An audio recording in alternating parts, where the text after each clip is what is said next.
Bismillahirrahmanirrahim. Assalamualaikum warahmatullahi wabarakatuh. Alhamdulillah, wassalatu wassalamu ala rasulillah wa ala alihi wa sahbihi wa sallama tasliman katsira, amma ba'd. Fa ahlan wa sahlan wa marhaban bikum ikhwani al-kiram wa akhwati al-karimat, rahimani Allah wa iyyakum wa baraka fikum.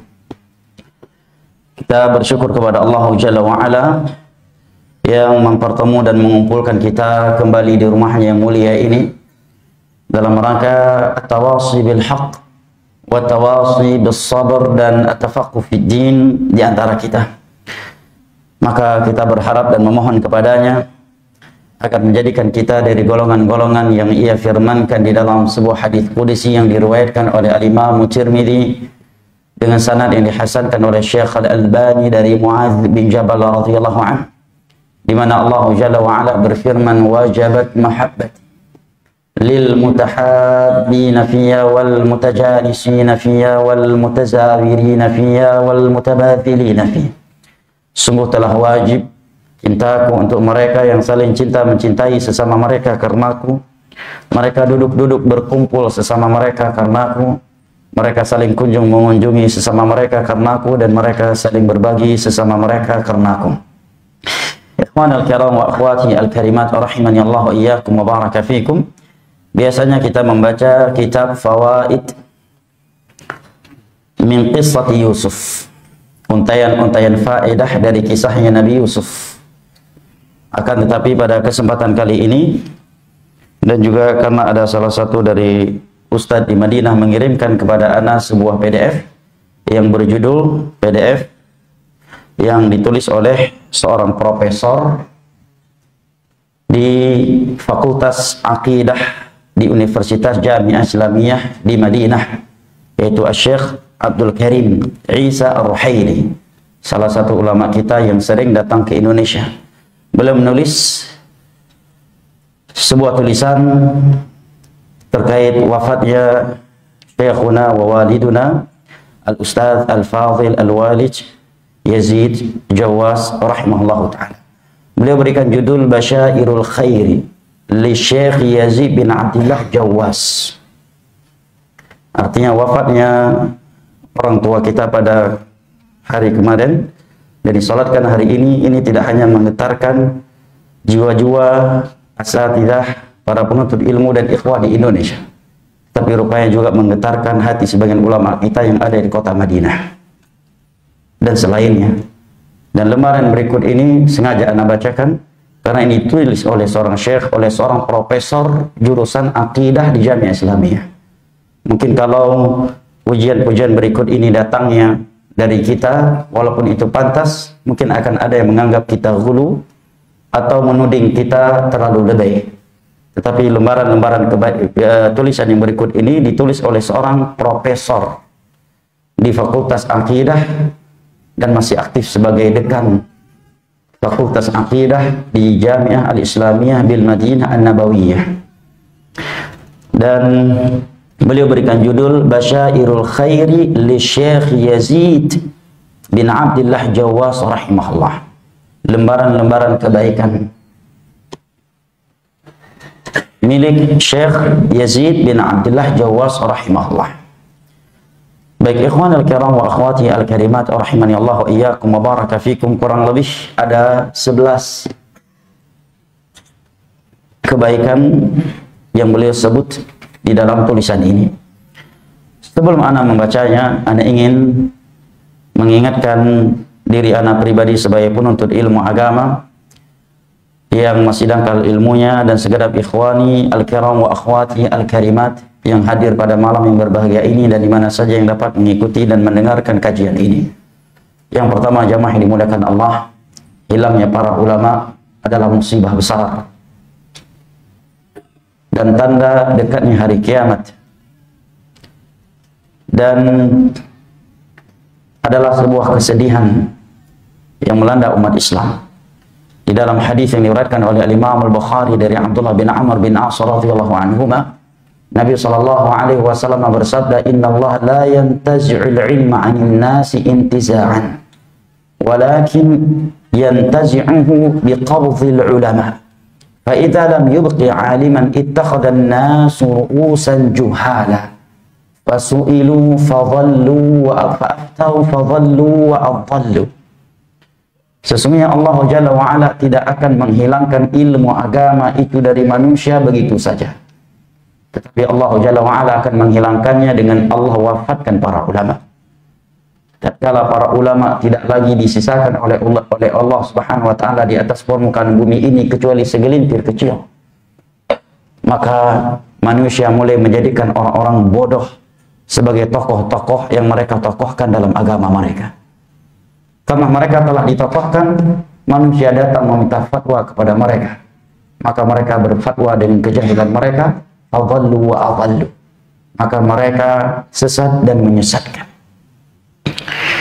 Di dalam hadis yang diriwayatkan oleh Al-Imam Al-Bukhari dan Kitabul Fitan dari Abu Musa, Abdullah bin Qais Al-Ash'ari dan Abdullah bin Mas'ud radhiyallahu anhuma, Nabi sallallahu alaihi wasallam bersabda, "Inna baina yaday sa'ah la ayyaman yanzilu fiha al-jahl wa yurfa'u fiha al-'ilm." Sesungguhnya menjelang hari kiamat akan ada hari-hari di mana kebodohan itu merata dan ilmu agama itu diangkat oleh Allah Jalla wa Ala. Ikhwanul kiram wa akhwati al-karimat rahimani Allah wa iyyakum wa baraka fikum. Seorang ulama salaf yang bernama Ka'ab rahimahullah taala mengatakan sebagaimana yang dinukilkan oleh Al-Imam Al-Ajurri di dalam kitabnya Akhlaqul Ulama. Beliau mengatakan, "Alaikum bil ilmi qabla an yadhhab." Hendaknya kalian selalu semangat mempelajari dan menghadiri majelis-majelis ilmu agama sebelum ilmu itu pergi meninggalkan kalian. Lihat bahasa beliau, sebelum ilmu itu pergi meninggalkan kita. Karena sejatinya tidak ada yang meninggalkan ilmu, tetapi yang sesungguhnya terjadi adalah ilmu meninggalkan dia. Karena kita tidak terlalu mahal untuk meninggalkan ilmu agamanya. Hanya saja syaitan merubah mindset sebagian orang yang Allah jauhkan dari ilmu, sehingga dia mengira dialah yang meninggalkan ilmu, dialah yang meninggalkan majelis ilmu agama. Padahal sebenarnya Allah yang menjauhkan dia dari ilmu agama. Ilmu agama yang meninggalkan dia. Karena dia bukan orang yang dicintai oleh Allah Jalla wa'ala. Karena seandainya kita dicintai oleh Allah, pastilah Allah letakkan kita di jalan ilmu agama. Maka ketika kita jauh dari ilmu agama, sebenarnya bukan kita yang menjauhinya, tetapi ilmu agamalah yang menjauhi kita, karena ilmu agama terlalu mahal dan terlalu mulia untuk didekati oleh orang-orang seperti orang-orang yang kotor jiwanya seperti kita. Maka ada hadis yang diriwayatkan oleh Imam Al-Bukhari dari Muawiyah ibnu Abi Sufyan radhiyallahu anhu, "May yuridillahu bihi khairan yufaqihu fid-din." Barang siapa yang Allah inginkan kebaikan baginya, maka Allah akan fahamkan ia tentang agamanya. Apa kata Al-Hafidh Ibnu Hajar Al-Asqalani ketika mensyarah hadis ini dalam Fathul Bari? Kata beliau, "Faman utiyal ilma faqad utiyal khaira kullahu wa man hurimahu fahuwal mahrum." Barang siapa yang diberikan ilmu agama, maka sungguh dia telah diberikan kunci segala kebaikan. Dan barang siapa yang diharamkan dari ilmu agama, maka dialah orang yang paling merugi. Jadi jangan GR untuk ilmu agama ini. Sejatinya bukan kita yang menjauhi ilmu agama, tetapi ilmu agamalah yang menjauhi kita. Karena dosa-dosa yang kita miliki, karena kotoran-kotoran jiwa yang belum kita bersihkan. Karena seandainya kita orang yang mulia dan Allah cintai serta Allah inginkan kebaikan baginya, pastilah Allah akan meletakkan kita di jalan ilmu agama. Maka tatkala kita jauh dari jalan-jalan ilmu agama, berarti Allah sedang murka kepada kita. Allah sedang tidak sayang kepada kita. Allah sedang murka kepada kita karena maksiat-maksiat yang kita lakukan dan kita belum bertobat darinya. Atau karena penyakit-penyakit yang ada di dalam hati kita dan kita justru membiarkannya. Karena seandainya kita adalah orang yang baik dan orang yang diinginkan kebaikan baginya oleh Allah, pastilah kita akan berada di jalan ilmu agama. Ini hadis Nabi. Jadi jangan terlalu GR untuk ilmu agama ini. Nah, bukan kita yang meninggalkan ilmu agama, tetapi ilmu agamalah yang pergi meninggalkan kita. Meskipun Anda merasa Andalah yang membuka tempat tersebut, Andalah donatur utama kajian itu, Andalah donatur utama kajian tersebut. Ketika Anda pergi meninggalkan ilmu agama, sejatinya bukan Anda yang pergi, meninggalkannya, tetapi justru ilmu agama yang pergi meninggalkan Anda karena mungkin adanya riya di dalam hati atau kotoran-kotoran lainnya. Nah, ilmu agama ini terlalu mahal dan terlalu mulia untuk digantungkan pada tangan individu-individu manusia, karena ilmu agama ini adalah milik Allah Subhanahu wa taala. Ikhwan al-kiram wa akhwati al-karimat, lihat bahasanya. Hendaknya kalian selalu mempelajari ilmu agama sebelum ilmu agama itu pergi meninggalkan kalian. Beliau tidak mengatakan sebelum kalian pergi meninggalkan, tetapi beliau berbahasa sebelum ilmu agama itu pergi meninggalkan. Kemudian beliau mengatakan fa inna dhahabal ilm mautu ahli. Karena perginya ilmu itu adalah dengan matinya para ulama, para dai, para thulabul ilm. Mautul alim najmun tumis. Kematian alim, para ulama itu bagai bintang yang padam. Mautul alim kasrun la yujbar. Kematian alim itu adalah kesedihan yang tidak terobati. Wa thulmatun la tusad, dan kehilangan yang tidak tergantikan. Sebagian ulama lain mengatakan mautul alim husnun lil alam. Meninggalnya seorang alim ada kesedihan untuk alam semesta ini. Maka dipertanyakan keimanan seseorang apabila dia justru bahagia dan tidak sedih sama sekali tatkala mendengar berita wafatnya seorang alim yang telah memberikan umurnya siang dan malam untuk menjelaskan agama Allah Jalla wa'ala kepada manusia. Nah, apalagi sampai-sampai ada orang yang bersyukur dengan matinya seorang alim yang mengajak manusia siang dan malamnya kepada tauhid dan sunnah dan memperingatkan mereka dari bahaya syirik dan bid'ah. Disebutkan dari wasiat Ali bin Abi Thalib kepada murid yang bernama Kumail bin Ziyad radhiyallahu anhu sebelum wafatnya. Beliau berpesan, ya Kumail, inna mahabbatal alim dinun yudan bih.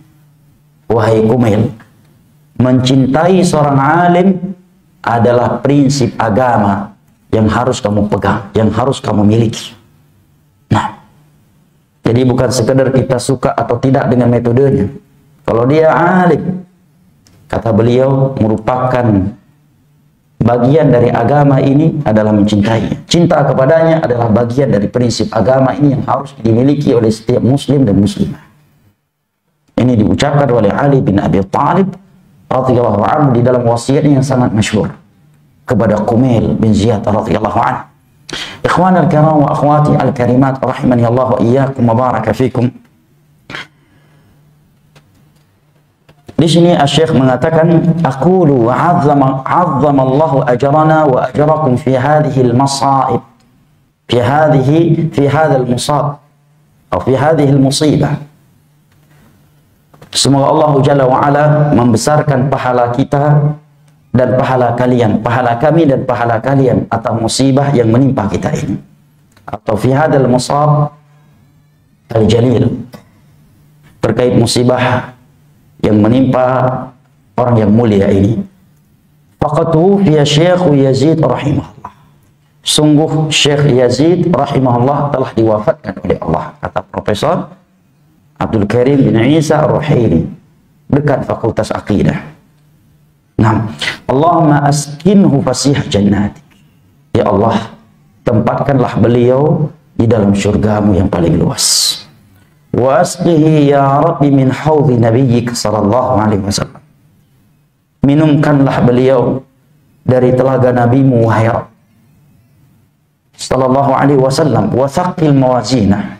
Ya Allah, beratkanlah timbangan amal soleh beliau. Warfa' darajatahu yaumaddin. Ya Allah, angkatlah derajat Syekh Yazid pada hari kiamat kelak. Ini doa pembuka tulisan beliau ini kepada Al-Ustadz Al-Walid Yazid rahimahullah ta'ala. Kemudian kata beliau, meskipun ini musibah yang menyedihkan kita semua, sa'ukhbirukum bi asya', akan tetapi aku akan mengabarkan kepada kalian beberapa hal insya Allah yang insya Allah tufrihu ahlahu wa dzurriyyatahu wa muhibbih. Hal-hal berikut ini insya Allah akan menghibur keluarga dan anak keturunan serta pencinta yang beliau tinggalkan. Beliau berbicara ini bukan sebagai santri Syekh Ustaz Yazid, ya, tetapi beliau sebagai seorang profesor di jurusan akidah dan seorang ulama yang terkenal di Madinah, tetapi berbahasa demikian. Nah, kata beliau yang pertama dari hal-hal yang insya Allah ini akan menghibur keluarga, anak keturunan dan orang-orang yang mencintai beliau. Kata beliau, mata Syekh Yazid rahimahullah ala tauhid was sunnah wa kafa biha manzilatan 'azimatan 'inda. Sungguh Syekh Yazid rahimahullah telah wafat di atas tauhid dan sunnah, dan sudah cukup ini sebagai kedudukan yang sangat besar di sisi Allah karena seorang hamba itu diwafatkan di atas tauhid dan di atas sunnah. Dan lihat kekokohan tauhidnya Ustaz Yazid. Di antara pesan-pesan terakhir yang beliau pesankan kepada anggota keluarganya adalah jangan sampai ada yang memfoto kuburan beliau. Dan beliau jadikan itu sebagai wasiat. Jangan memfotonya dan jangan menyebarluaskan. Ini kekuatan tauhid, jemaah. Karena kita nggak tahu. Bisa jadi jika kuburan beliau diketahui alamatnya, mungkin 20, 30, 50 atau 100 tahun berikutnya akan diziarahi sebagai tempat melahap berkah. Betapa banyak kuburan-kuburan ulama dahulu yang mereka adalah orang-orang yang sangat keras terhadap syirik dan bid'ah. Tetapi hari ini kuburan mereka justru jadikan tempat ngalap berkah. Contoh Syekh Abdul Qadir Al-Jilani, ini ulama sunnah, jemaah, penegak tauhid dan sunnah. Tapi kini justru sebagian orang ngalap berkah kepada kuburannya, melakukan berbagai ritual syirik dan bid'ah. Dan Nabi SAW menjelang wafatnya berdoa kepada Allah, Allahumma la taj'al qabri wathanan yu'bad. Ya Allah, tolong jangan jadikan kuburanku sebagai berhala yang disembah selain. Padahal Nabi itu, dan beliau tahu dirinya diwafatkan di Madinah, tetapi masih berdoa demikian. Nah, dan beliau juga yang berkata, yang bersabda sebelum wafatnya, la taj'alu qabri 'ida. Jangan kalian kejadikan kuburanku sebagai tempat yang kalian jadikan untuk melakukan ibadah secara rutinitas atau kunjungan yang berulang kali sebagai rutinitas. Ini makna la taj'alu qabri 'ida.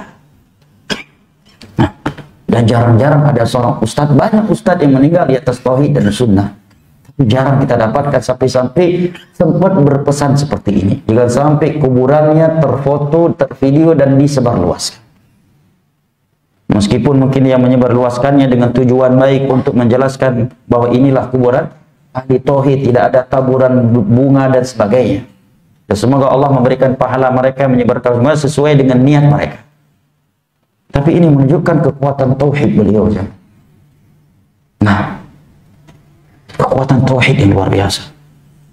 Nah, yang kedua kata Syekh, kata Profesor Abdul Karim Isa Ar-Ruhaili.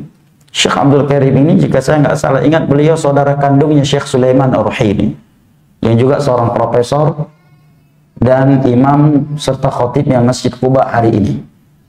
Yang kedua, mata Syekh Yazid rahimahullah wa huwa min du'ati tauhid wa nashr. Syekh Yazid, beliau tidak mengatakan Al-Akh Yazid, beliau mengatakan Syekh. Artinya di kota Madinah saja guru kita Ustaz Yazid diakui ilmunya, dia dianggap syekh. Tapi bisa-bisanya di Indonesia ada ustadz-ustadz mengaku ustadz sunnah, bahkan sebagian mereka pernah dididik oleh Ustaz Yazid dan berangkat ke Saudi atau ke Yaman sebab Ustaz Yazid, dan pulang dari Yaman masih mengunjungi Syekh Yazid dan nginap di rumahnya, tapi justru melarang sebagian jamaahnya untuk menuntut ilmu kepada beliau dan kepada murid-murid beliau.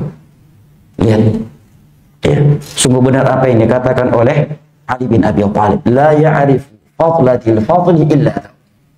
Tiada yang mengakui keutamaan orang yang mulia kecuali orang yang mulia pula dan berjiwa besar. Syekh Yazid telah wafat rahimahullah, tetap nggak lepas dari doa. 11 poin ini semua tidak satu pun yang terluput dari rahimahullah. Rahimahullah, beliau meninggal dalam keadaan sebagai dai yang selalu menyuruh kepada tauhid dan menyebarluaskan. Ustadz-ustadz yang menyebarkan tauhid di Indonesia ini banyak, tetapi yang istiqomah seperti beliau belum kita dapatkan. Dari semenjak beliau berdakwah sampai wafatnya, tidak pernah bosan berbicara tentang tauhid, tentang syirik, tentang sunnah, dan tentang bid'ah. Dan ini membutuhkan keberanian jamaah. Karena hari ini dai yang sering berbicara tentang tauhid, tentang sunnah, dan bahayanya syirik serta bid'ah, itu tidak ada yang meminatinya. Dakwah yang diminati hari ini adalah dakwah yang bicara tentang ilahi, poligami, akhlakul karimah, membina rumah tangga, dan sebagainya. Ini pembahasan-pembahasan yang paling aman hari ini, yang bisa menjadikan seorang dai menjadi dai sejuta umat. Dan kajiannya dihadiri oleh setiap orang, baik orang yang bertauhid maupun orang yang masih bertatayur, orang yang beribadah dengan sunnah ataukah orang yang masih beribadah dengan bidah akan menghadiri. Nah, tapi lihat jamaah, coba antum buka rekaman-rekaman kajian Ustaz Yazid yang mungkin bagian antum pernah merekamnya dengan kaset di tahun 90-an, di tahun 2000-an, dan beberapa tahun sebelum wafat. Sama semuanya. Masih tetap fokus tentang tauhid, dan tauhid. Ini buah dari pendidikan dari Nabi SAW melalui hadis-hadisnya. Nabi kita membuka dakwahnya 13 tahun di Makkah dengan tauhid. Setelah itu beliau tetap meneruskan dakwahnya walaupun menyampaikan ahkam tetap dengan tauhid. Dan beberapa hari sebelum wafatnya dalam keadaan beliau sakarat, beliau masih berkata kepada para sahabatnya, la'natullahi 'alal yahudi wan nasara ittakhadhu qubur anbiya'ihi masajid. Laknat Allah kepada Yahudi dan Nasrani yang menjadikan kuburan-kuburan para nabi mereka sebagai tempat-tempat ibadah. Ini 5 hari sebelum beliau wafat sallallahu alaihi wasallam. Dan di hadapan beliau saat itu adalah ahli tauhid, istri-istrinya, anak cucunya, dan para sahabat, bukan para pelaku syirik. Nah, dan keutamaan yang dua keutamaan ini saya kira tidak ada yang meragukannya. Tidak orang yang dekat dengan beliau dan tidak juga dengan orang yang jauh dengan beliau. Bahkan karena inilah beliau dibenci dan dicaci maki habis-habisan oleh orang-orang yang tidak mengenal keutamaan tauhid, keutamaan sunnah, dan bahayanya syirik serta bid'ah. Nah, bahkan terkadang kita bisa mengetahui seseorang itu sunni, pengikut sunnah ataukah bukan dengan dia cinta atau tidaknya kepada beliau. Paling mudah untuk mengetahui seorang itu mana manhaj salaf ataukah tidak di Indonesia, tanyakan aja salah satu yang Ustaz Yazid. Kalau dia membencinya sudah jelas. Ini bukan lebih, dan beliau bukan maksum. Nah, dan dari semua pendapat beliau harus diambil. Sebagaimana di zaman dahulu ketika seseorang ingin diketahui sunnah ataukah tidak, mereka bertanya, bagaimana Imam Ahmad menurut kamu? Kalau dia memujinya karena Imam Ahmad dikenal hari itu menegakkan aqidatus salaf. Dan sebab itu beliau dipenjara selama 4 periode. Ketika mereka ingin menguji seseorang itu di atas manhaj salaf ataukah tidak, mereka bertanya, bagaimana menurut Imam Yahya bin Ma'in? Bagaimana menurut Imam Syu'bah? Demikian juga ulama-ulama yang datang setelahnya. Bagaimana menurutmu Syekh bin Baz? Bagaimana menurutmu Syekh Albani? Bagaimana menurutmu Syekh Muqbil bin Hadi Al-Wadi? Bagaimana menurutmu Syekh Saleh Fauzan? Dan semua ulama-ulama kita dahulu yang tersohor namanya hari ini, dan mereka mendapatkan ujian semuanya karena masalah ini. Tidak ada ulama dahulu itu banyak yang membencinya karena membahas fikih.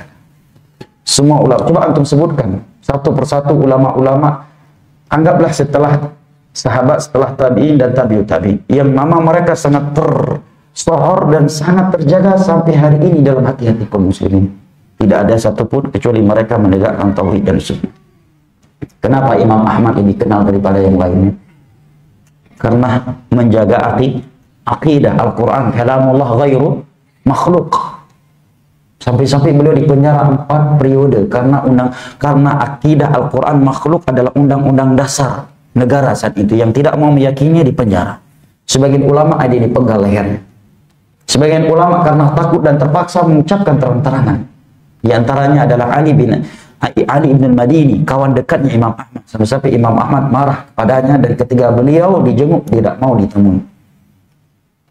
Meskipun ulama membela Ali bin al-Madini secara syar'i punya udzur karena terancamnya nyawanya, sebagaimana Ammar bin Yasir mengucapkan kalimat-kalimat kufur yang dipaksakan oleh kaum musyrikin. Kemudian para sahabat mulai meragukan keislaman beliau, kemudian turunlah ayat dari surat An-Nahl yang membela beliau, illa man ukriha wa qalbuhu mutma'innun bil iman, kecuali orang-orang yang dipaksa dan hatinya masih tetap tentram dengan keimanan. Nah, 4 periode beliau di penjara. Apa kesalahannya? Nggak ada kesalahan. Padahal beliau termasuk ulama yang siang dan malam menyeru masyarakatnya jangan memberontak, tetap taat, tetap patuh. Bagaimanapun zalimnya pemimpin kalian. Justru sama pemimpin tersebut beliau dipenjara selama 4 periode. Dan tidaklah beliau dilepas dan dikeluarkan dari penjaranya kecuali seluruh tulang rusuk beliau telah patah semuanya. Hanya gara-gara mempertahankan akidah Al-Quran kalamullah ghairu.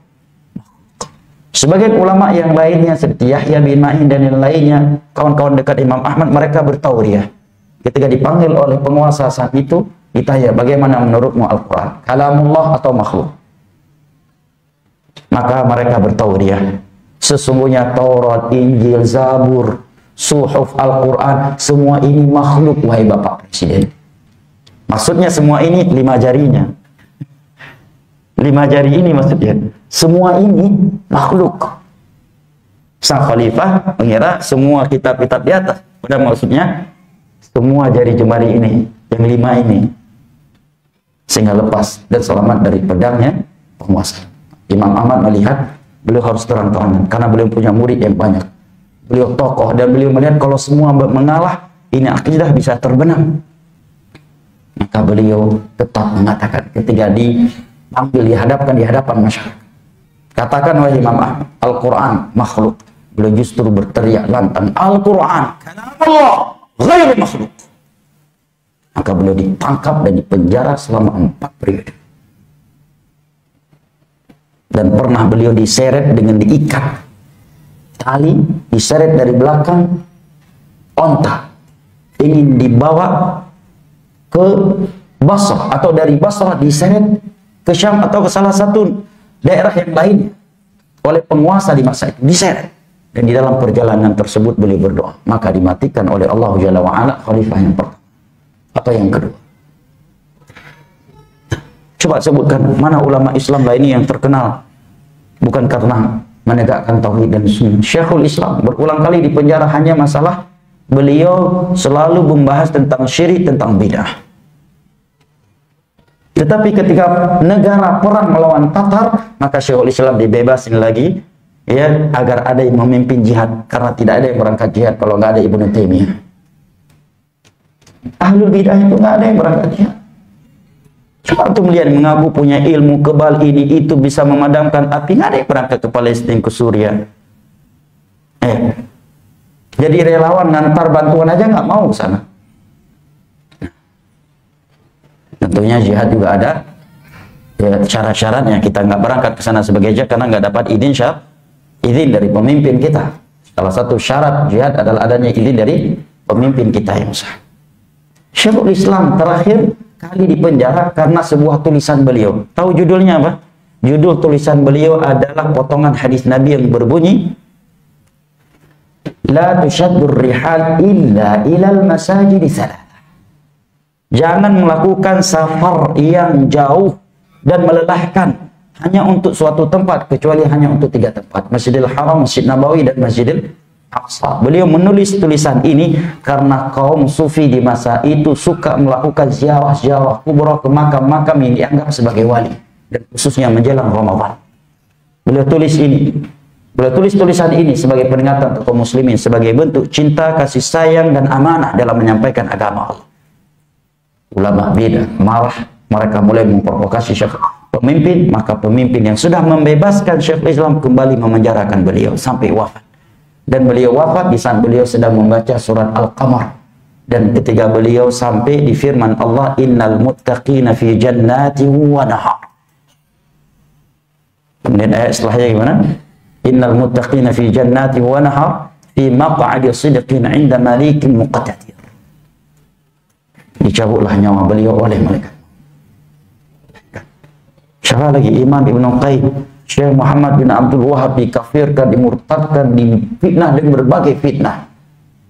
Juga dikarenakan menegakkan tauhid, menegakkan sunnah, membantah ya, ahlul bidah, dan memperingatkan manusia dari bahaya syirik dan bidah. Syekh bin Baz dengan lemah lembut, suara beliau sangat lembut dari semenjak masa budaya. Volume beliau ngomong memang lemah, lembut, tapi dikatakan buta matanya dan buta hatinya karena membahas tentang tauhid dan sunnah, memperingatkan manusia dari bahaya syirik dan bidah. Syekh Albani dijelek-jelekin, dikatakan tukang jam kok jadi ulama dan sebagainya. Kenapa? Karena bahas tauhid dan syirik. Seandainya Syekh Albani nggak bahas tentang bahaya bid'ah dan bahaya syirik dan membolehkan bid'ah yang ada, maka yang dari tukang jam akan mereka anggap sebagai imam, sebagai qudwatuna dan sebagainya. Nah, dan berbagai fitnah yang lain. Ini yang kedua kata Syekh. Yang ketiga, mata Syekh Yazid rahimahullah. Syekh Yazid rahimahullah telah wafat wa qad khatama hayatahu bi amalin salihin qabla mauti. Dalam keadaan beliau telah menutup hari-hari terakhirnya di dunia ini dengan amalan yang sangat saleh, yaitu haji. Syekh pun tahu bahwa beliau haji sebelum wafatnya. Padahal beberapa bulan atau setahun yang lalu anak dapat berita,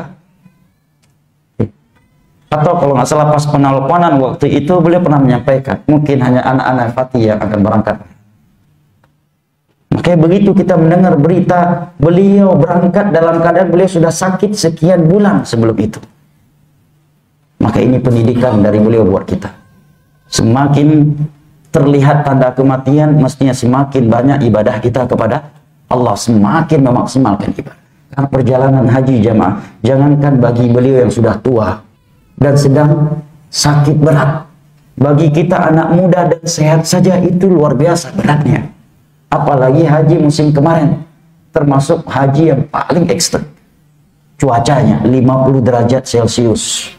Dan itu udah beliau ketahui sebelum beliau berangkat. Kenapa? Dan ketika beliau di Padang Arafah berkhutbah dengan volume yang menunjukkan betapa semangatnya beliau. Meskipun setelah selesai khutbah beliau langsung jatuh capek, lelah lagi. Subhanallah.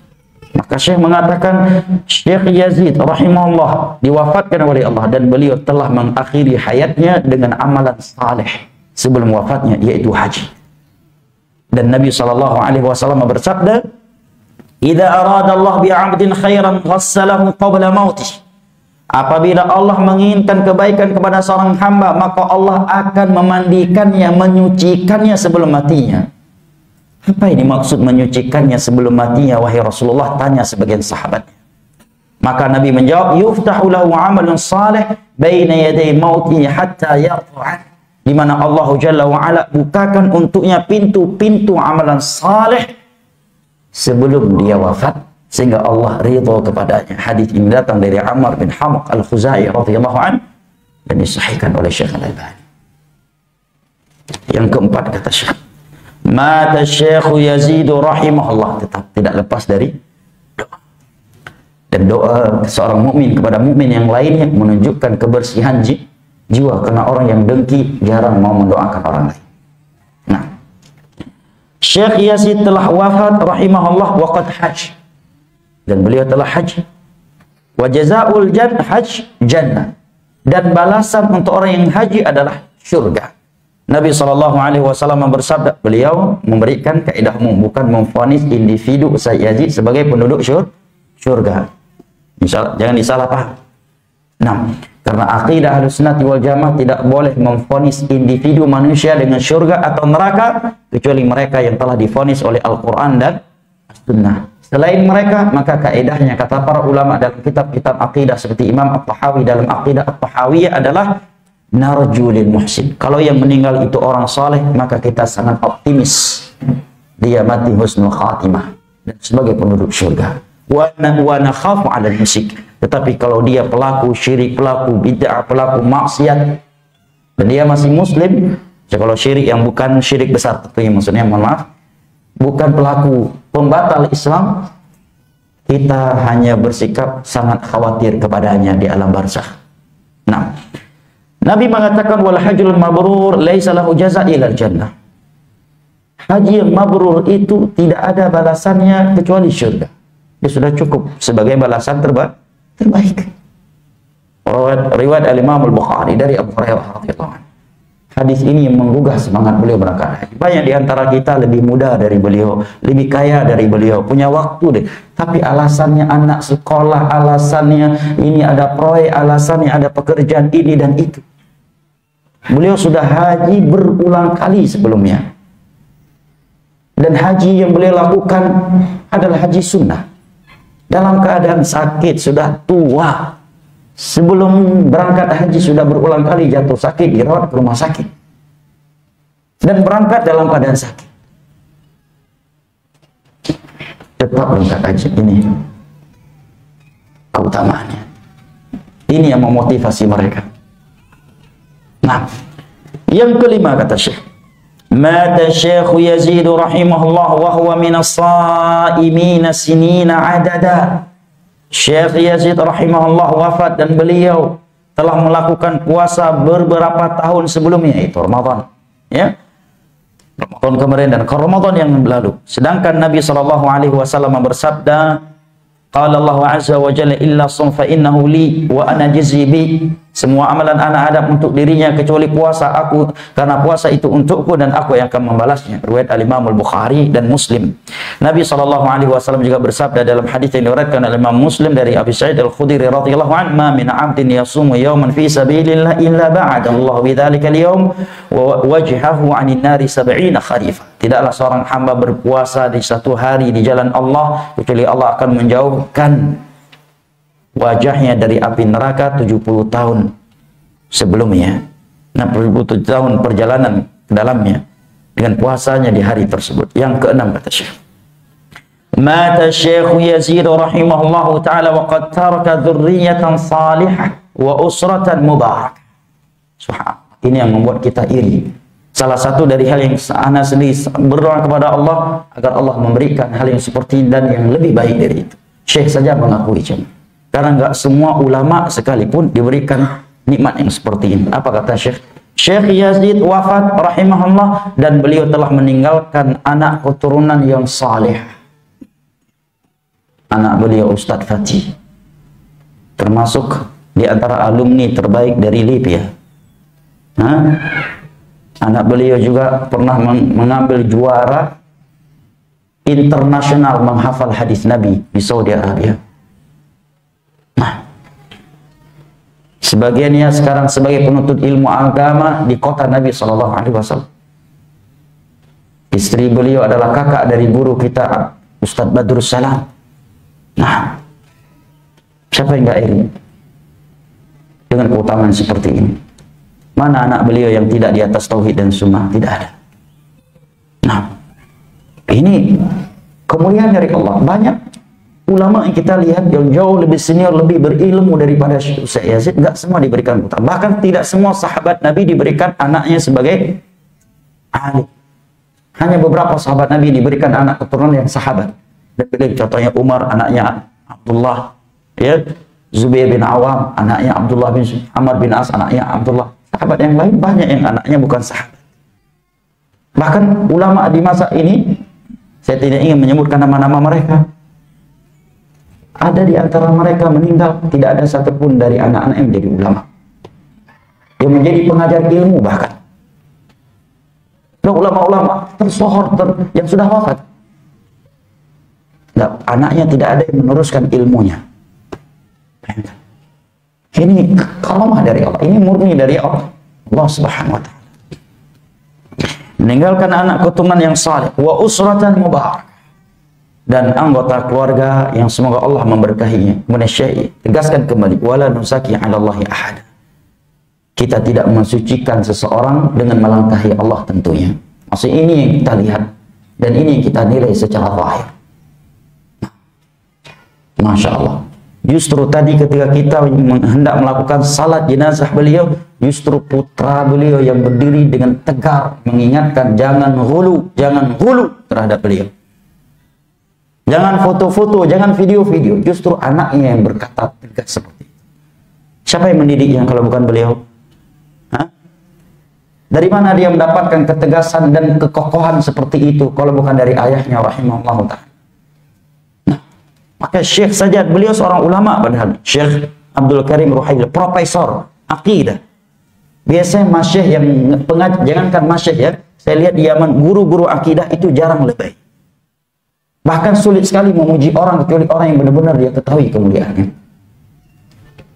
Yang biasa agak lebay itu pengajar usulul fiqh, qawaid fikih, guru bahasa, syekh jurusan bahasa Arab, jurusan sastra. Kalau syekh jurusan hadis, jurusan akidah itu ma'ruf di kalangan mahasiswa, tegas, keras, jarang memuji orang. Nggak lebay, nggak ada yang lebay. Tapi beliau seorang profesor jurusan akidah berkata demikian. Nah, berkata demikian. Karena memang demikian faktanya. Kemudian beliau mengatakan, baik, adzan dulu ya. Lanjut antara adzan yang qamah atau ba'da isya? Kayaknya lebih baik antara, gimana? Anak ngikut aja sih aturan di sini gimana?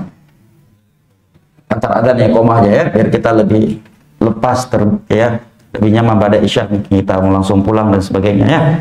Nggak apa-apa ya, tidak menimbulkan fitnah kan? Baik, silahkan dikemanakan adzan dulu. Dan kita lanjutkan lagi antara adzan dan iqamah insyaallah.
Baik jamaah yang dimuliakan Allah, setelah beliau menyebutkan beliau telah meninggalkan anak keturunan yang salihah dan keluarga yang mubarak, beliau membawa hadis Abu Hurairah radhiyallahu anhu yang diriwayatkan oleh Imam Muslim, di mana Nabi sallallahu alaihi wasallam bersabda, apabila seorang insan itu meninggal dunia maka terputuslah seluruh amalannya kecuali 3 hal: sedekah jariyah, dan banyak sedekah yang beliau lakukan dan tidak diketahui.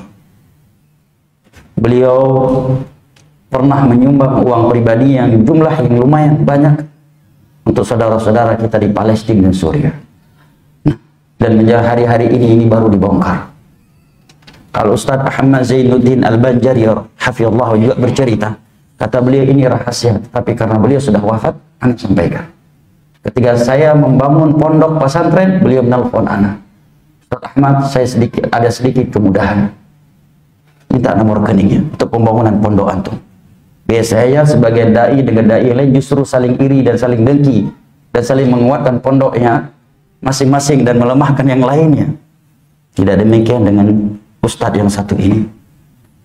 Nah, ikhwan al-kiram wa akhwati al-karimat, aw ilmin yuntafa'u bih, ilmu agama yang sangat bermanfaat. Betapa banyak tulisan beliau, ribuan kajian beliau di media sosial hari ini, ya. Kemudian yang ketiga, waladin salih yad'ulah, anak yang saleh selalu mendoakan. Sebagian anak beliau dai, ustaz. Sebagian anak yang lainnya telah mengambil juara 1 internasional dalam menghafal hadis Nabi Shallallahu Alaihi Wasallam beberapa tahun yang lalu di kota Madinah. Dan sebagiannya masih sebagai mahasiswa di Universitas Madinah. Nah, kemudian yang ketujuh, kata Syekh, kata Profesor Abdul Karim Ar-Ruhaili, mata Syekh Yazid rahimahullah wan nasu qad sallu alaihi wa da'ulah. Syekh Yazid rahimahullah telah wafat dan manusia yang mensalati beliau adalah lautan manusia, dan mereka mendoakan beliau. Sementara di dalam hadits Aisyah radhiyallahu anha yang diriwayatkan oleh Imam Muslim, Nabi bersabda, ma min mayyitin tusalli alaihi ummatun minal muslimin yablughuna mi'ah kulluhum yashfa'una lahu illa syufi'u fihi. Tidaklah seorang muslim meninggal dunia kemudian dia disalatkan oleh sekelompok kaum muslimin yang jumlah mereka sampai 100 orang, kecuali semua doa mereka untuknya dikabulkan oleh Allah. Kalau dari Abdullah bin Abbas datangnya dengan lafaz yang berbeda. Nabi bersabda, ma min muslim yamutu fayaqumu ala jinazatihi 40 rajulan la yusyrikuna billahi syai'a illa syafa'ahumullahu fihi.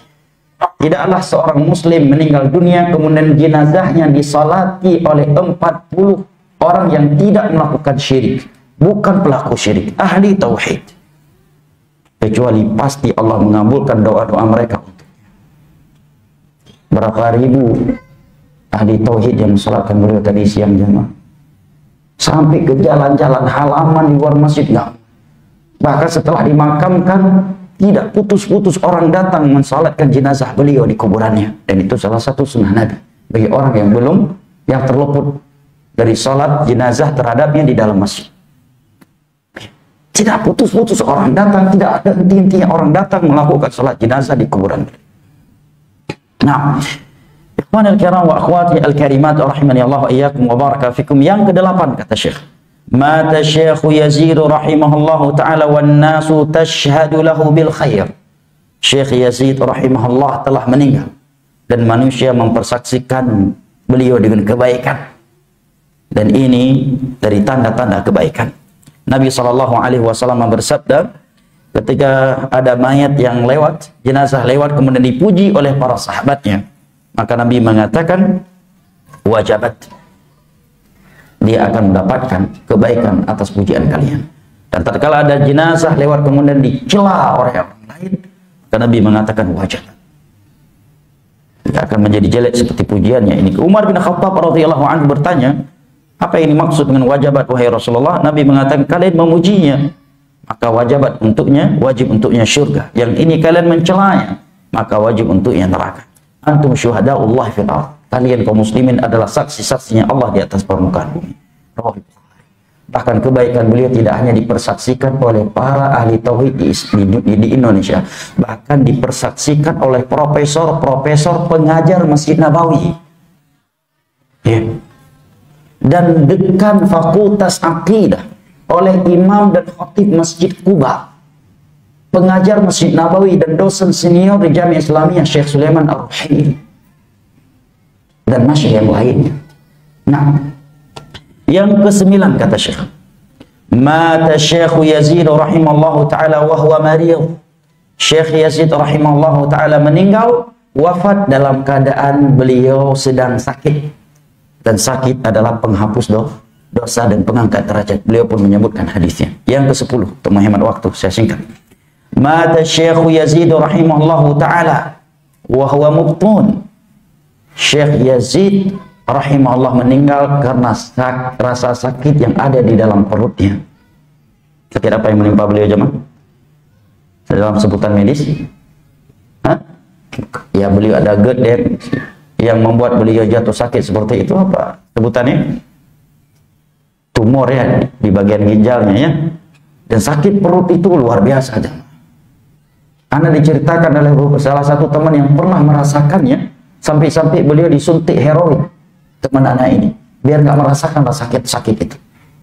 Makanya dan di dalam hadis Nabi mengatakan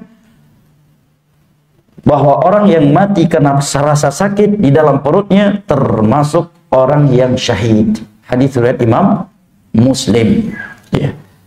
Termasuk orang yang syahid, mati syahid. Yang ke-11 kata Syekh, mata Syekh Yazid rahimahullahu ta'ala wa qad taraka atharan mubarakan min al-ma'ahid wal awqaf allati tastamiru lahu ba'da al-maut. Syekh Yazid rahimahullah meninggal dunia dan beliau telah meninggalkan athar, bekas-bekas yang penuh berkah.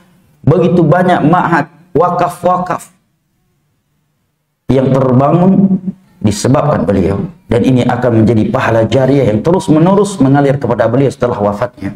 Sehingga Syekh mengatakan, fahani'an laka ya Yazid, aduhai bahagianya engkau wahai Yazid.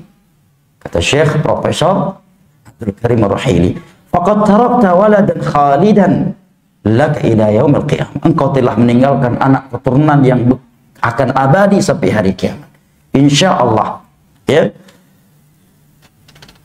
Kakuliyat Syafi'i di Jember. Saya memang sering ke Indonesia. Seperti sekolah STDI Jember. Ini buah dari ilmu beliau. Semua dosen di STDI Jember adalah murid-murid beliau. Nah, beliau yang mendidik mereka sebelum berangkat ke Madinah. Dari beliau mereka mengetahui akidah dan manhajus salaf ini. Bahkan sebagian dosennya adalah justru murid daripada murid-murid beliau. Sampai Syekh saja mengakui, itu STDI Jember buah dari dakwah Syekh Yazid. Nah, ini yang mengakuinya adalah profesor jurusan akidah yang masih aktif di Universitas Madinah. Wa musahamatika al-katsira fi bina'il ma'ahid wal madaris. Saham-saham engkau yang begitu banyak wahai Syekh Yazid dalam pembangunan pondok-pondok pesantren dan sekolah-sekolah. Fakam wakam takhruju minha talabatul ilmu wal ulama. Betapa banyak dari mereka yang sudah menjadi penuntut ilmu agama dan para ulama. Dan hampir semuanya, saya nggak mengatakan semuanya, ustadz yang berdakwah di Indonesia saat ini yang menyuruh kepada tauhid dan sunnah tidak lepas dari buah dakwahnya beliau. Mereka hampir semua mereka murid beliau. Dan tidaklah kita duduk di majelis ilmu hari malam ini kecuali ini buah dari dakwah beliau. Buah dari perjuangan beliau. Setelah beliau melewati di demo, caci makian, dibakar rumah dan sebagainya, lahirlah dari perjuangan beliau itu buah-buah yang indah, salah satunya majelis kita malam ini. Ini buah dari dakwah beliau.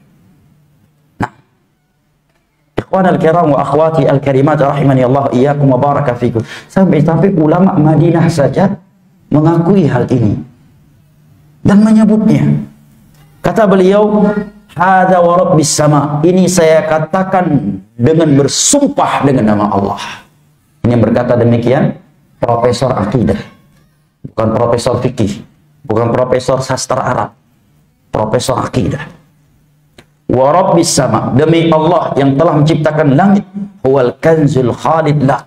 Ini adalah pahala jariah yang akan abadi untukmu wahai Syekh Yazid. Beliau pun membawa hadis, apabila seorang meninggal dunia maka terputuslah seluruh amalannya kecuali 3 hal, itu yang di atas tadi. Kemudian beliau menukilkan ucapan Imam San'ani bahwa masuk dalam keumuman hadis ini adalah man allafa ilman nafi'an, orang yang menulis ilmu agama yang bermanfaat, menyebarkan ilmu agama sehingga ilmu tersebut masih tetap tersebar setelah dirinya meninggal dunia, atau kitab-kitab yang dia wakafkan. Ini pahalanya akan mengalir kepadanya dan selalu terperbaharui untuknya meskipun dia telah meninggal dunia. Beliau juga membawa ucapan Imam Munawi yang artinya sesungguhnya pahala amalan yang telah ia lakukan di dunia ini kemudian berkembang, itu akan mengalir pahalanya untuknya sampai hari kiamat. Berapa ratus dan berapa ribu dai menyeru kepada tauhid dan sunnah di Indonesia ini, dan mereka adalah murid beliau atau murid daripada murid-murid beliau. Maka setiap kali mereka berdakwah, pahala yang mengalir kepada beliau. Nah, berapa ratus, berapa ribu santri di ISTI Jember, di tempat-tempat yang lainnya yang sudah alma mater dan sebagainya, itu menjadi pahala jariah untuk beliau semuanya. Oke, ustaz-ustaz kita kalaupun dimarahi sama beliau nggak akan marah, karena mengetahui ini orang tua yang sudah berjasa, walaupun terkadang dimarahi. Berbeda kalau yang memarahi orang lain selain beliau. Tidak ada ustadz yang anak ketahui dimarahi oleh beliau dan marah, justru menjadi kenang-kenangan indah buat dirinya. Justru dia bangga pernah dimarahi oleh beliau. Nah, karena mengetahui betapa ikhlasnya beliau di dalam menegur. Nah, sehingga seorang profesor dari Madinah berkata demikian. Kemudian kata beliau, fa'abshiru bil khair, wahai saudara-saudaraku, hendaknya kalian terhibur dengan kebaikan ini. Fa innahu aqbala ala rabbin rahim karimin ya'fu 'anis sayyi'at, karena Syekh Yazid menghadap kepada Allah yang Maha Penyayang, yang Maha Pemurah, yang memaafkan dosa-dosa, dan dia lebih rahmat daripada kita semuanya terhadap beliau. Kemudian di akhirnya beliau mengatakan, hadza dhannuna al-hasan billahi ta'ala, inilah sangkaan kita yang baik kepada Allah. Kemudian beliau mengatakan, wa akhiran, dan yang terakhir, wasiyatan li ahlihi wa abna'i, wasiatku untuk keluarga dan anak-anak beliau, arju minhum an yastamiru ala nahji Syekh Yazid rahimahullah, aku menasihati mereka untuk meneruskan perjuangannya Syekh Yazid rahimahullah. Wa man istaqaba al-ulama lid-dauratil ilmiyah. Kemudian kata beliau, wa min tubi'il kutubi wa nashriha, membuat daurah-daurah para ulama ilmiah dan menerbitkan kitab-kitab dan menyebarluaskannya. Fa in hada minal wafa'i, ini termasuk berbuat baik kepada beliau. Nah, makanya Saudi sering sekali ada daurah Bimbas. Syekh udah meninggal puluhan tahun yang lalu kan. Daurah Markas Al-Albani bagi bentuk pemuliaan kepada ulama. Nah, daurah Abdullah Al-Qar'awi padahal udah meninggal beberapa tahun yang lalu. Nah, kemudian beliau mengatakan, wa minal birri bihi ba'da mauti, ini termasuk berbakti, berbuat baik kepada beliau setelah wafatnya, dan termasuk meneruskan amalan saleh untuk beliau setelah wafatnya. Kemudian beliau mengatakan, fallahumma ya sami'ad du'a qad aqbala ilaika Yazid, ya Allah, ya Tuhan kami, Engkau maha mendengar doa semua kami.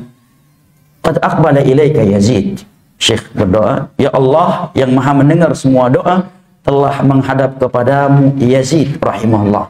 Wa antal karimur rahimu bi'ibadik, Engkau maha pemurah lagi maha penyayang terhadap hamba-hambamu, hai Allah. Allahumma akrimhu, ya Allah muliakan beliau, bi maghfiratik wa ridwani, dengan ampunan dan keridhaanmu.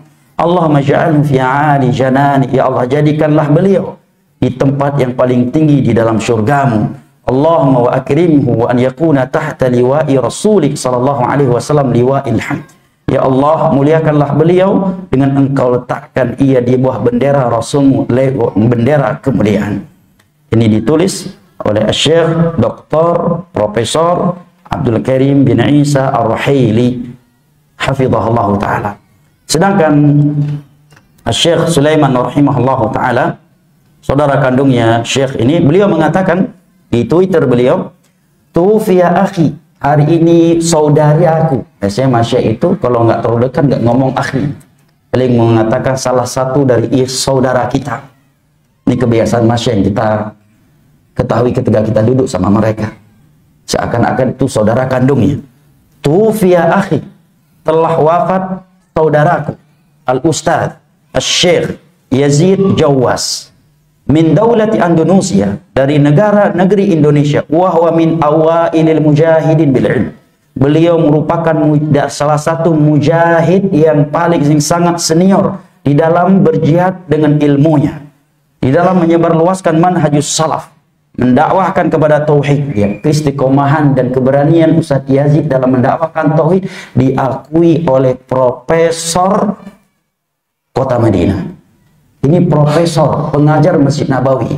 Kalau kita umrah pasti ya mendapatkan kajian beliau Masjid Nabawi, dan beliau diangkat resmi oleh kerajaan dari Kementerian Agama Saudi Arabia sebagai imam dan khatib Masjid Quba sampai hari ini. Syekh Sulaiman ini, beliau mengakui perjuangan dan keberanian serta senioritasnya Ustaz Yazid di dalam mendakwahkan tauhid. Nah, bagaimana kalau beliau duduk di Indonesia dan mengetahui bagaimana Syekh pernah dibakar rumahnya, bagaimana kalau beliau membaca caci makian di kolom komentar YouTube dan sebagainya untuk beliau. Kata beliau, waqad iltaqaitu bihi qadiman, aku udah pernah bertemu langsung dengan beliau sudah lama sekali. Wa alfaitu afifan muta'affifan, aku menilai beliau seorang yang sangat menjaga kemuliaan dan kehormatannya. Harisun ala salafiyah, beliau sangat semangat dalam mendakwahkan dakwah salafiyah ini. Wa qad sa'alani an jam'iyyatin turidu da'mahum fahatartuhu minha. Dia pernah berdiskusi denganku terkait tentang suatu yayasan organisasi sosial. Ya, saya tahu maksud beliau, namun beliau nggak sebutkan namanya. Ini yang dari Kuwait sepertinya, yang ingin memberikan dana untuk dakwah dia. Maka aku mentahdir yayasan atau organisasi sosial tersebut agar dia tidak mengambilnya. Maka beliau pun enggan mengambil bantuan dana dari organisasi tersebut.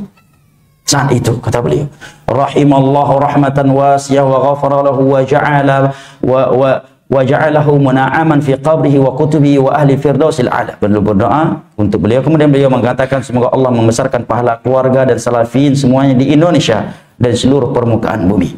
Ikhwanil kiram wa akhwati al-karimat rahimani Allah wa iyyakum wa baraka fikum.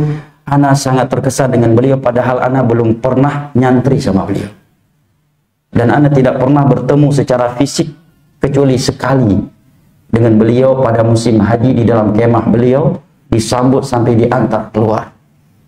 Sampai-sampai ada teman yang berpangkat kolonel dan dekat dengan beliau mengatakan jarang ana melihat beliau mau mengantar sampai keluar.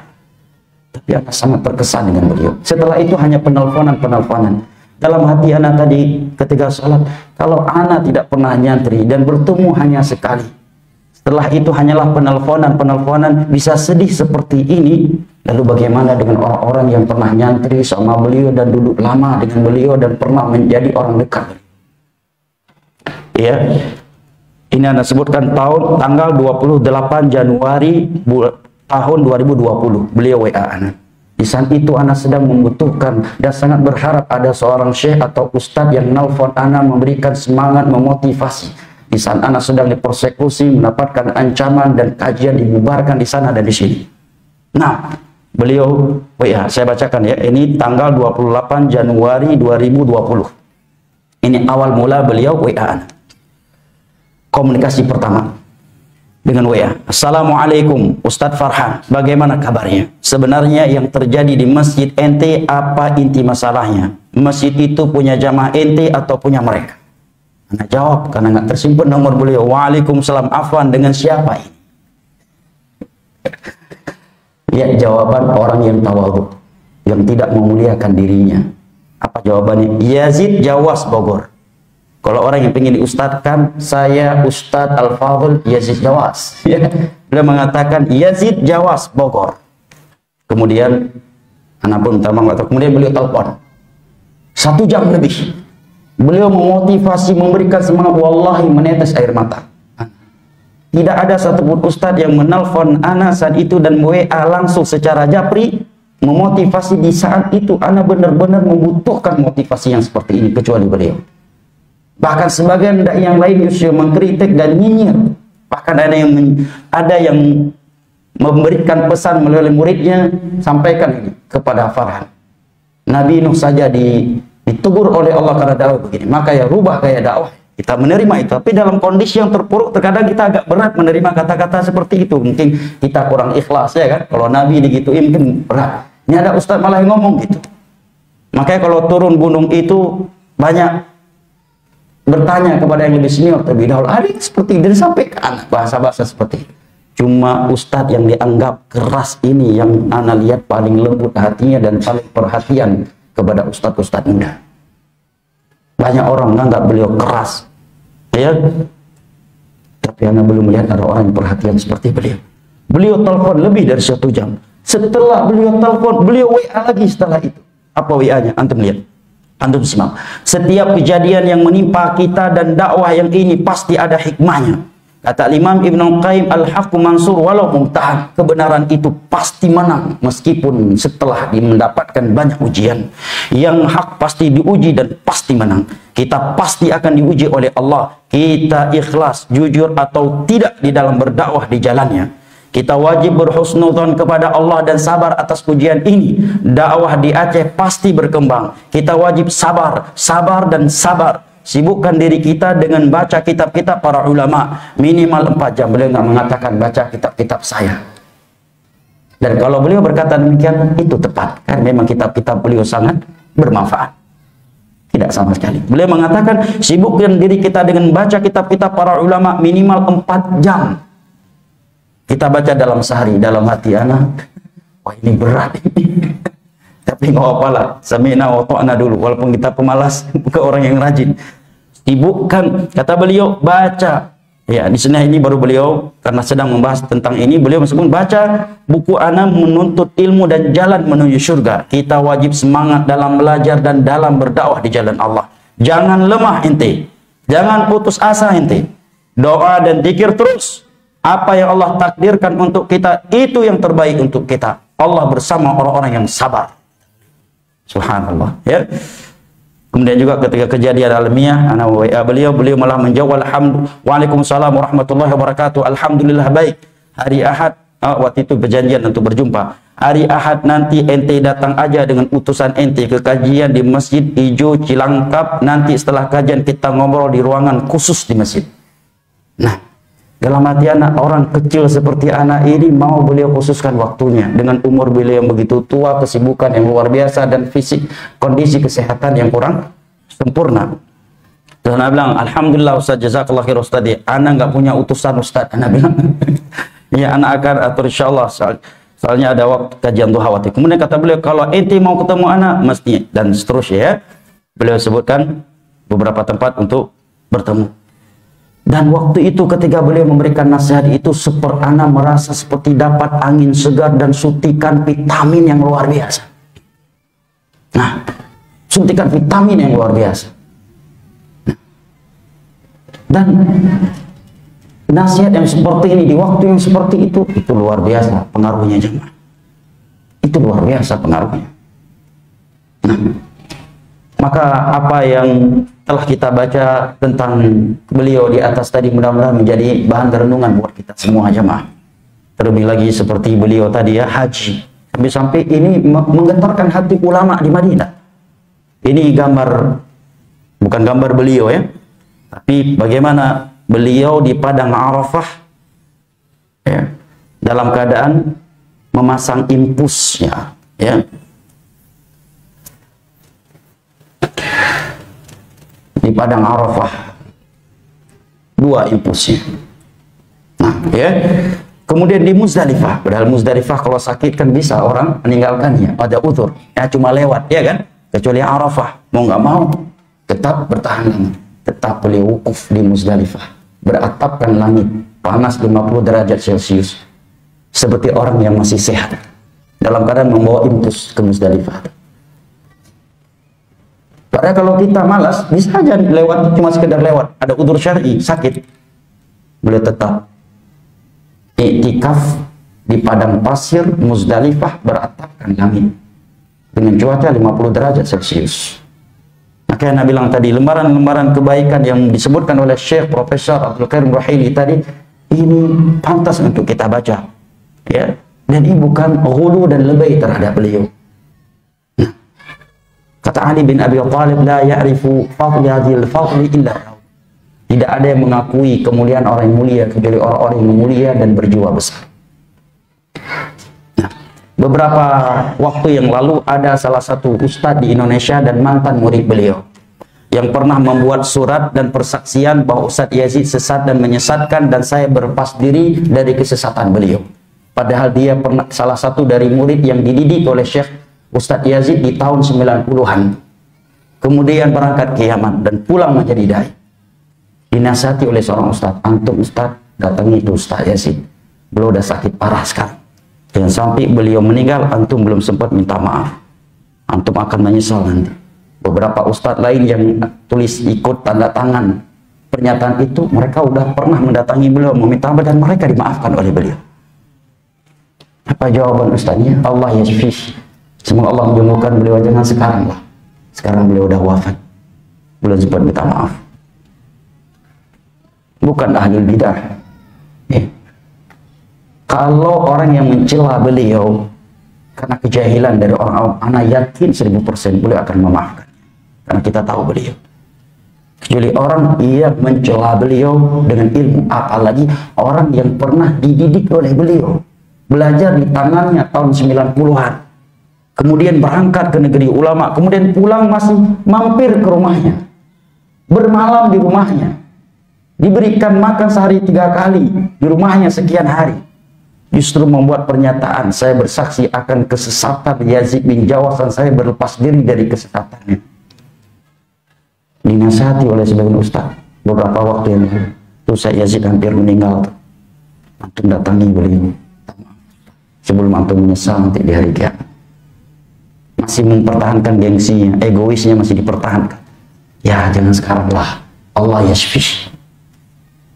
Beliau sekarang udah wafat, ya, dan anak terakhir kali mengetahui Ustaz Yazid belum memaafkan orang ini, dan ini salah satu murid yang dianggap murid durhaka dan belum beliau maafkan. Dan surat pernyataan itu masih ada di Google hari ini, orang masih bisa membuka itu, pernyataan sesatnya Ustaz Yazid dan berlepas diri dari kesesatannya, itu masih tersebar hari ini, masih tersimpan di Google. Sebagian yang menandatangani yang udah minta maaf dan sudah dimaafkan oleh beliau, tapi ada yang belum minta maaf sampai beliau wafat. Makanya jaga lisan kita, teman. Tidak di dunia ini, jaga lisan kita, jaga tangan antum di dalam menulis di kolom-kolom komentar, jangan sampai menjadi dosa syariah. Karena ada dosa dengan anak Adam itu tidak akan terhapuskan. Dan kita bahaya, dalam bahaya meskipun seorang nabi yang melakukannya. Makanya Nabi saja pernah berdiri di depan para sahabat, siapa di antara kalian yang pernah aku zalimi atau aku cambuk dan dia tidak bersalah, tolong balaskan hari ini sebelum datangnya hari kiamat, hari di mana tidak ada lagi qisas dengan dirham dan dinar. Berdirilah seorang sahabat, wahai Rasulullah, aku dulu pernah engkau cambuk dan aku tidak bersalah. Di mana aku mencambukmu, kata Nabi? Di perut, wahai Rasulullah. Nabi pun langsung membuka perutnya dan bersiap-siap untuk dicambuk oleh sahabatnya ini. Maka datanglah sahabat tersebut begitu dekat dengan Nabi, dia langsung memeluk dan mencium perutnya Nabi. Hanya ini yang ingin aku balas kepadamu. Kata para ulama, seorang Nabi saja takut menghadap kepada Allah dengan membawa dosa zalim kepada anak Adam.